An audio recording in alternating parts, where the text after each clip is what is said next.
Επαναλαμβάνω ότι οι Ναζί τα φάγανε και ότι μαζί θα τους φάμε. Ο μύθος της ψωροκόστενας ακροατή μου εφευρέθηκε για να περάσει πιο γλυκά η μετατροπή της σε φορογιόργιανα.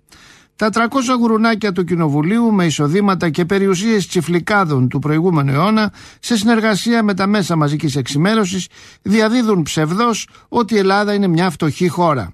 Από το 1960 μέχρι λίγο πριν τη στημένη σημερινή οικονομική κρίση, η Ελλάδα κατήχε την αξιοζήλευτη 27η θέση σε ένα κατάλογο 180 χωρών με στοιχεία του 2009. Άλλη βρώμικη καραμέλα που πιπιλάνε μόνιμα οι κομματατζίδες και τα τσιράκια τους είναι το γνωστό ότι η Ελλάδα δεν παράγει τίποτα. Να μας κάνετε τη χάρη, να μας κάνει τη χάρη το λυσασμένο το κομματικό σκυλολόι. Άλλα λένε τα νούμερα. Ακούτε νούμερα? Μέχρι το 2009 η Ελλάδα ήταν πρώτη παγκοσμίως στον εμπορικό στόλο. Στην Ευρωπαϊκή Ένωση ο ελληνικός στόλος κατέχει το 40% του συνόλου. Ώστε δεν παράγουμε τίποτα. Οι ελληνικές κατασκευαστικές εταιρείες δραστηριοποιούνται με μεγάλη επιτυχία στο εξωτερικό, κατασκευάζοντας δηληστήρια στη Σαουδική Αραβία, αυτοκινητοδρόμους στην Πολωνία, οικιστικά συγκροτήματα στη Ρωσία και κάθε λογής δημόσια και ιδιωτικά έργα σε όλα τα Βαλκάνια. Και πολυεθνικές έχουμε αμαλάχη. Έλα, έχω πολυεθνικές. 216 ελληνικές πολυεθνικές ενεργούς όλο τον κόσμο με έδρα την Ελλάδα. Έχουμε την Ίντραλοτ. Όχι εμείς ο Σοκράτης, αλλά το ίδιο πράγμα είναι. Το αίμα μας. Την Ίντραλοτ, έτσι, που είναι δεύτερη εταιρεία στον κόσμο στα τυχερά παιχνίδια. Με 2.500 εργαζόμενους προς το παρόν. Έχουμε άπειρες offshore εταιρείες παντού. Μετά την αμερικάνικη Coca-Cola, η ελληνική Coca-Cola 3E είναι δεύτερη σε κύκλο εργασιών παγκοσμίως. Μήπως ρε μας ξεπουλάς τσάμπα, Γιουργάκη? Έχει διατελέσει και υπουργός παιδείας ο Γιωργάκης τρομάρα του και βλέπουμε τώρα τα αποτελέσματα της πολιτείας του.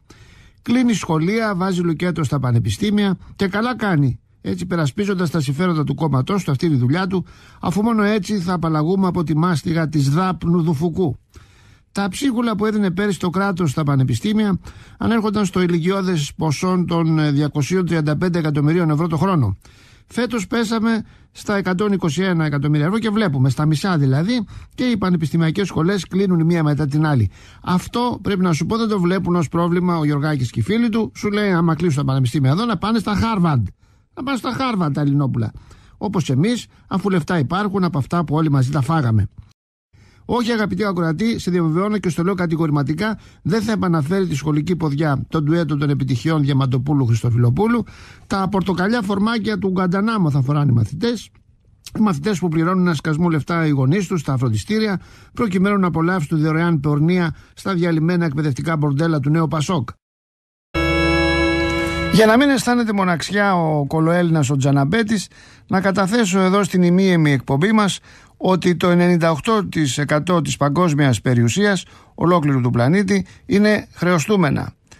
1-2% έτσι κάτι φυλές ανθρωποφάγων του Αμαζονίου, κάποιοι πυθικάνθρωποι στις ζούγκλες της Αφρικής και κάποιοι ξεχασμένοι στα νησιά του Σολομόντα δεν έχουν χρέη, οι μοναδικοί. Τώρα πού τα χρωστάμε όλα αυτά τα λεφτά και ποιοι είναι οι υπερπλούσιοι που μας τα δανείζουν, ένας Θεός ξέρει, ένας Θεός και αυτός δεν έχει όνομα και διεύθυνση για να τον βρούμε, να τον ερωτήξουμε. Η Γερμανία που έχει χάσει 2 πολέμους και μυαλό δεν έβαλε, χρωστάει 5 τρισεκατομμύρια και το χρέος της ξεπερνάει το 155% του ακαθαρίστου εθνικού της προϊόντος. Ας κοιτάξει λοιπόν τα μολυσμένα φασολάκια της και ας μη συκοφαντήσει ιδέα τα ισπανικά αγκουράκια του φτωχού νότου. Τελικά όλος ο πλανήτης είναι χρεωμένος και υποθηκευμένος σε τράπεζες φαντάσματα. Οι καημένοι Αμερικάνοι φίλοι μας με έλλειμμα 13 τρισεκατομμύρια δολάρια χρωστάνε το 94% του ακαθαρίστου εθνικού προϊόντος. Δεν πρέπει να ανησυχούμε επομένως για τα οικονομικά. Δεν πρέπει. Τα κοινωνικά μας προβλήματα να λύσουμε με τον εξωστρακισμό από τη ζωή μας των δοσύλλογων κυβερνώντων όλων των κομμάτων. Σε ένα πράγμα έχει δίκιο ο Γιωργάκης ο ψοφοδεής. Λεφτά υπάρχουν στην Ελλάδα. Αποδεδειγμένα μεγαλύτερο χρέος από εμάς έχουν το Λουξεμβούργο, η Αγγλία, η Ελβετία, το Βέλγιο, η Γαλλία, η Δανία, η Αυστρία και κανείς δεν τρέχει να τους σώσει. Κανένας. Έτσι. Αντίθετα, όλοι αυτοί που επαναλαμβάνουν σε χειρότερη μοίρα από εμάς έρχονται να μας σώσουν με το αζημίωτο με δάνεια των γολυφικών επιτοκίων.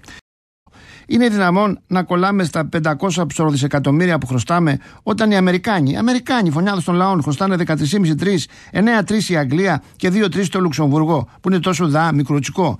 Αν δεν απαλλαγούμε, ακροατοί, από τα νούμερα που μας κυβερνάνε, θα γίνουμε νούμερα, τατουάζ στα χέρια μας, στα νέα νταχάου της παγκοσμιοποίησης.